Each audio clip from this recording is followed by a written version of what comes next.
Assalamualaikum warahmatullahi wabarakatuh. Perkenalkan, nama saya Gita Cempaka Indah. Saya dari semester 3 kelas A Fakultas Hukum Universitas Surya Kencana.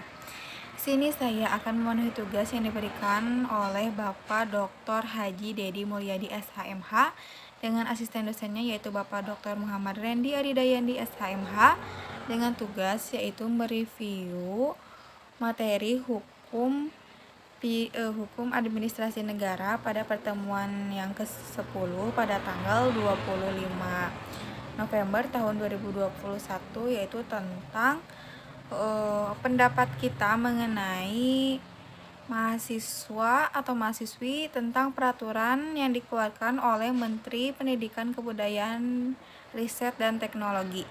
Menurut pendapat saya mengenai peraturan yang dikeluarkan oleh Kemendikbudristek ini, saya setuju dengan peraturan tersebut karena bahwasanya pelecehan seksual pada saat ini sedang gencar-gencarnya di Indonesia ataupun di daerah-daerah seperti Cianjur ini. Banyak kasus tentang pelecehan seksual yang dialami oleh mahasiswi yang sebagai korbannya ini. Perbuatan tersebut akan berdampak buruk atau negatif bagi para korban karena bisa menimbulkan trauma dan pengaruh sosial bagi korban. Banyak kasus yang dilakukan dosen kepada mahasiswinya yang seharusnya dosen memberikan pelajaran atau pengarahan ini malah membuat korban memiliki trauma. Ada juga kasus yang dilakukan mahasiswa dengan mahasiswi yang awalnya berteman dekat, setelah itu melakukan hal yang tidak senonoh, yang tidak pantas dilakukan oleh seorang mahasiswa. Mungkin dengan adanya peraturan ini, pelaku akan mendapatkan pelajaran dan sanksi pidana atas tindakan yang telah diperbuat dan memiliki efek jera. Karena jika kasus seperti ini tetap dibiarkan saja, akan semakin banyak lagi pelaku dan korban perbuatan pelecehan tersebut. Akan banyak kejahatan sosial yang lainnya juga karena kasus tersebut tetap dibiarkan begitu saja.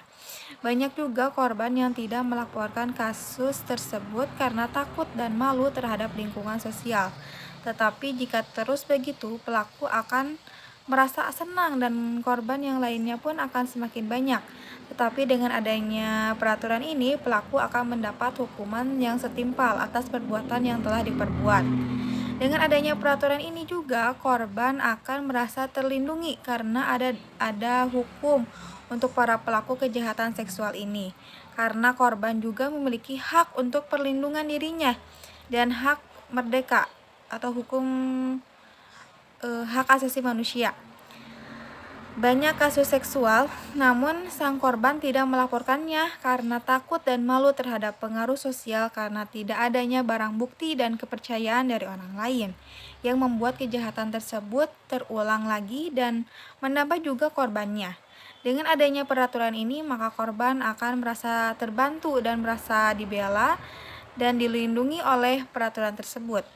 Saya harap dengan dikeluarkannya peraturan dari Kemendikbudristek ini membuat langkah awal untuk menciptakan ruang yang aman dan nyaman di lingkungan kampus. Ada pasal yang membuat saya kurang pas, yaitu pasal 5 ayat 3. Pada bahwasannya di situ tidak sah jika usianya belum dewasa karena banyak mahasiswi yang masih muda atau dikategorikan belum dewasa. Menurut saya semua orang memiliki hak yang sama. Karena di muka hukum, setiap orang mempunyai hak asasi manusia. Jika pelaku